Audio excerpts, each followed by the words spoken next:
Hola amigos, ¿cómo están? Aquí tratando de calentarnos un poco en medio del frío de las noches limeñas de invierno. Y qué mejor que calentarnos un poco con las noticias que nos vienen desde el teatro europeo de la guerra que se viene desarrollando en Ucrania. Y es que, para comenzar, la verdad es la primera víctima, la gran víctima, la primera gran víctima de una guerra, de todas las guerras. Hoy día, dos misiles lanzados desde un bombardero estratégico ruso impactaron un centro comercial lleno de civiles en la ciudad de Kremenchuk, en el centro de Ucrania, con un saldo de 16 muertos y medio centenar de heridos. Este hecho se suma a otros ataques rusos a objetivos civiles, de acuerdo a fuentes occidentales, sin dejar de mencionar otros casos más graves que están en investigación, como el caso de Bucha, entre otras ciudades que fueron abandonadas por las tropas rusas en su retirada para concentrarse posteriormente en el Donbass.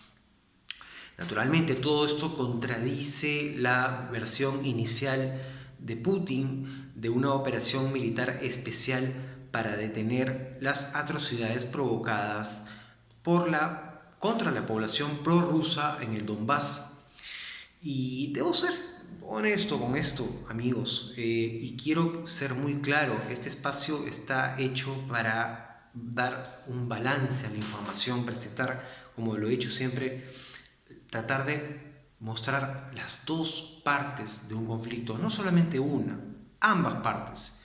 Por eso recopilamos información de los medios que tenemos a disposición, obviamente la gran mayoría occidentales, y naturalmente nos dan un punto de vista de la historia. Lamentablemente no completa, hay muchos vacíos, sobre todo históricos, como lo he dicho desde un principio, en este pequeño espacio que he abierto para ustedes. Como les decía, o sea, yo sinceramente no tengo ninguna simpatía por Putin, nunca la he tenido. Creo que es un personaje que lleva demasiados años en el poder, demasiados.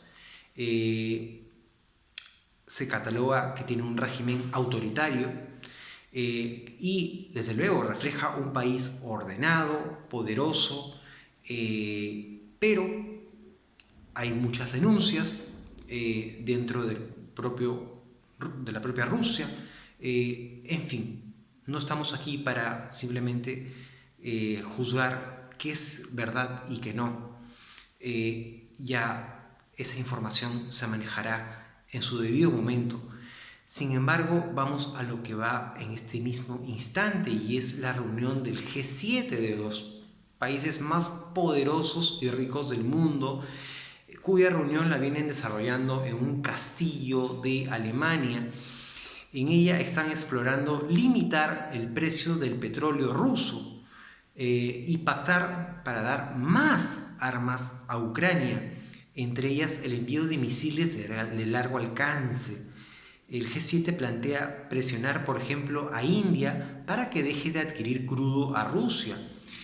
Esto es, por ejemplo, muy poco probable que lo logren en el caso de China, que ya es el principal importador de petróleo de crudo ruso. Este conflicto, lo que estamos viendo es envío de armas, naturalmente, choque de dos ejércitos, uno más grande que otro, en una zona específica. Pero ¿dónde están las misiones de paz que hemos visto en otros conflictos? ¿Dónde están las mesas de conversación? ¿Solo hay envío de armas? ¿O es que nos estamos cerrando, estamos frente a solamente presión para que Rusia use su arsenal nuclear? Puede parecer exagerado, pero para algunos expertos todo apuntaría a eso: tanta presión. Rusia no va a ceder, y a más presión, Rusia dispone del arsenal nuclear más grande del mundo. Este año ha habido un informe muy interesante de Transparencia Internacional, el cual señala que Ucrania está lejos de ser un modelo democrático, capitalista y un magneto irresistible para las masas quejumbrosas de Rusia. La realidad es más confusa y problemática. Ucrania desde hace mucho ha sido uno de los países más corruptos en el sistema internacional. En su reporte anual, publicado en enero de este año, Transparencia Internacional ubicó a Ucrania en la posición 123 de 180 países evaluados. Incluso antes de la guerra con Rusia, habían ejemplos de autoritarismo en la gobernabilidad política de Ucrania. Tan solo meses después de la revolución de Maidán, el 2014, habían esfuerzos para ahogar a los críticos políticos de Ucrania, los cuales se aceleraron conforme pasaron los años. Los funcionarios ucranianos también acosaron a disidentes políticos, adoptaron medidas de censura y prohibieron a los periodistas extranjeros, a quienes ellos consideraban como críticos del gobierno ucraniano y sus políticas. Dichas acciones ofensivas fueron criticadas por Amnistía Internacional, Human Rights Watch, la Organización para la Seguridad y la Cooperación en Europa y otros observadores independientes. De acuerdo a este informe, el famoso batallón Azov neonazi fue una parte integral del aparato militar y de seguridad del presidente Petro Poroshenko y ha retenido ese papel durante la presidencia del actual presidente Zelensky. De hecho, algunas medidas represivas profundizadas por Zelensky, incluso antes de la irrupción de la guerra con Rusia en febrero de este año, el gobierno ucraniano cerró varios medios de comunicación independientes, la mayoría, aunque no todos, prorrusos. Lo hicieron sobre la base de estándares completamente vagos y abiertos. Zelensky ahora ha utilizado la guerra como una justificación para declarar la ilegalidad de 11 partidos de la oposición y nacionalizar varios medios de comunicación. Esas difícilmente son medidas adecuadas en una democracia, incluso durante tiempos de guerra. Naturalmente, con imágenes como las de Bucha, los centros civiles bombardeados en decenas de ciudades ucranianas, es comprensible que en Occidente se simpatice con Ucrania. Es normal, es racional. Sin embargo, cualesquiera que sean los niveles de provocación por parte de Estados Unidos y la OTAN, y la disposición naturalmente de Ucrania a colaborar en esas provocaciones, la respuesta de Rusia creó una violación peligrosa de la paz en Europa y una catástrofe humanitaria. Sin embargo, uno puede condenar las acciones de Putin e incluso alentar la resistencia militar sin fomentar una imagen falsa del sistema político ucraniano. El país no es un símbolo de la libertad y la democracia liberal. Y la guerra no es una batalla existencial entre la democracia y el autoritarismo. En el mejor de los casos, Ucrania es una entidad corrupta, cuasi democrática, con preocupantes políticas represivas. Considerando esa realidad, los llamados a los estadounidenses de permanecer junto a Ucrania, junto con sus aliados, estarían fuera de lugar, de acuerdo a este informe. Preservar la independencia e integridad territorial de Ucrania, ciertamente que no vale la pena que Estados Unidos se arriesgue a inmiscuirse en una guerra con una Rusia poseedora de armas nucleares.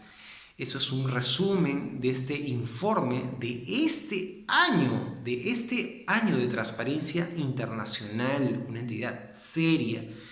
De repente, para algunos van a decir que tiene cierto sesgo, otros no, pero se basa en hechos tomados en el terreno. Así que, si bien lo que está pasando en este momento es una tragedia, es una tragedia porque toda guerra es una tragedia. Toda guerra que trae muertes, especialmente de civiles, lo es. No podemos ver desde una sola óptica y culpar solamente a un lado. Aquí siempre en una guerra se habla de buenos y malos, pero siempre, bueno, algunos lo llaman hablar de los grises, del lado gris de la historia. No analizar qué pasó en Ucrania antes del 24 de febrero de este año, qué pasó en la revolución del Maidán, el 2014, cómo se ha comportado Ucrania y con el propio Zelensky en el poder, con los medios de comunicación, con los adversarios políticos, con la población rusa en el Donbass, así como también, desde luego, investigar las acciones que ha realizado Rusia desde que inició esta operación especial en febrero y que por las imágenes que vemos, ha tenido un costo en vidas, especialmente civiles, muy grande. Así que es uno u otro lado. Lo que estamos tratando de ver es hasta dónde va a llegar este conflicto, cuándo va a terminar. Esto no puede continuar hasta fines de este año. Es un costo extremadamente alto. Y como vuelvo a decir, como dije al principio, solo vemos envío de armas, no vemos mesas de negociación, no vemos misiones de paz. ¿Qué pasa con Naciones Unidas? Sí, está bien, está brindando ayuda, por ejemplo, UNICEF, a los niños que son parte de la población desplazada, pero hace falta más. Hace falta más y una visión más abierta y más profunda de lo que está pasando en Ucrania en estos momentos. Y por supuesto analizar lo que pasó antes. Y eso es todo, amigos. Esto es un pequeño buceo por lo que queremos decir, pero a veces no lo decimos, porque a veces tememos contradecir lo que dicen los demás, los grandes medios, los grandes opinólogos. Y repito, aquí no se trata de defender a Putin. Yo para nada no tengo el más mínimo deseo de defender a Putin, sino de buscar la verdad, que es la primera víctima de una guerra. Hasta pronto, amigos.